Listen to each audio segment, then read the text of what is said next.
Assalamualaikum warahmatullahi wabarakatuh.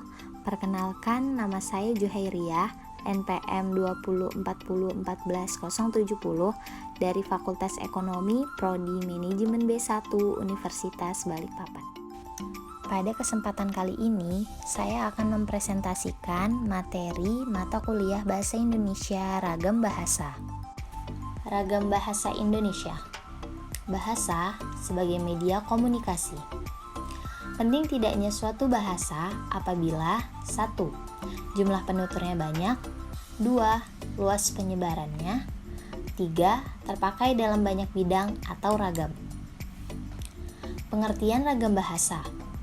Ragam bahasa merupakan variasi bahasa menurut pemakaian, yang berbeda-beda menurut topik yang dibicarakan, menurut hubungan pembicara, kawan bicara, orang yang dibicarakan, serta menurut medium pembicara. Ragam bahasa dapat dilihat dari beberapa sudut pandang.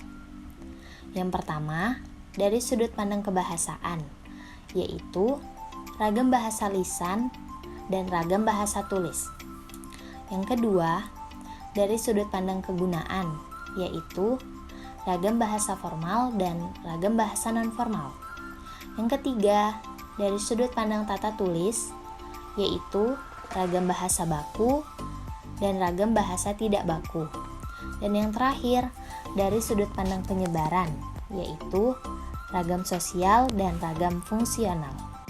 Berikut penjelasan dari masing-masing ragam bahasa. Ragam bahasa lisan, yaitu ragam bahasa yang diujarkan oleh pemakai bahasa. Sedangkan ragam bahasa tulisan yaitu ragam bahasa yang ditulis atau dicetak. Adapun perbedaan ragam lisan dan tulisan yaitu ragam lisan adalah lawan bicara yang mendengarkan.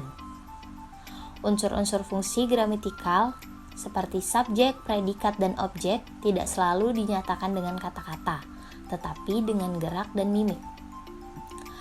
Terikat pada situasi, kondisi ruang dan waktu. Diksi tidak cermat dan makna dipengaruhi oleh tinggi rendah, panjang pendek, nada suara atau intonasi. Sedangkan ragam tulisan yaitu tidak memerlukan lawan bicara. Fungsi-fungsi gramatikal seperti subjek, predikat, dan objek harus dinyatakan secara eksplisit dan tidak terikat oleh situasi, kondisi, ruang, dan waktu. Diksi harus cermat, serta makna ditentukan terutama oleh pemakaian tanda baca dan ejaan. Berikut contoh perbedaan ragam lisan dan tulisan. Yang pertama, kosakata. Ragam lisan. Agnes bilang kita harus belajar. Ragam tulisan, Agnes mengatakan bahwa kita harus belajar. Yang kedua, secara bentuk kata. Ragam lisan, Nia sedang baca surat kabar. Ragam tulisan, Nia sedang membaca surat kabar. Yang ketiga, struktur kalimat. Ragam lisan, mereka tinggal di Lampung. Ragam tulisan, mereka bertempat tinggal di Lampung. Selanjutnya, ragam bahasa formal, yaitu ragam bahasa yang digunakan dalam lingkungan resmi, formal, dan kedinasan. Sedangkan ragam bahasa non-formal yaitu ragam bahasa antiformal yang penting, komunikatif, dan saling memahami. Ragam ini dapat berupa ragam lisan seperti diksi, sikap, situasi, intonasi, atau ekspresi, dan ragam tulis seperti diksi, ejaan, dan format penyajian. Selanjutnya, ragam baku. Ragam baku adalah ragam yang dilembagakan dan diakui oleh sebagian besar pemakainya sebagai bahasa resmi dan sebagai kerangka acuan norma bahasa dalam penggunaannya. Dan ragam bahasa tidak baku atau non-baku adalah ragam yang menyimpang dari norma baku. Selanjutnya, ragam bahasa ilmiah. Ragam bahasa ilmiah adalah sarana lisan yang efektif, efisien, baik, dan benar untuk mengkomunikasikan hal-hal keilmiahan. Ciri-ciri ragam bahasa ilmiah adalah 1. Lugas, cermat, dan ekonomis. 2. Objektif, apa adanya, tidak bawa perasaan. 3. Mengutamakan informasi, kebakuan kata dan makna kata, juga konsisten. Selanjutnya, ragam sastra. Ragam sastra adalah ragam bahasa yang mengutamakan unsur-unsur keindahan seni bergaya kesusastraan. Karena ada kalanya bahasa bukan sekedar sarana komunikasi, tetapi bertujuan untuk mencapai keindahan atau bahkan keindahan itu sendiri.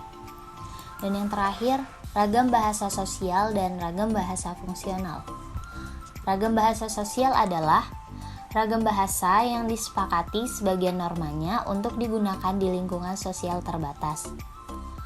Sedangkan ragam fungsional profesional adalah ragam yang dikaitkan dengan profesi, lembaga, lingkungan kerja, atau kegiatan tertentu. Pembahasan selanjutnya adalah bahasa Indonesia yang baik dan benar.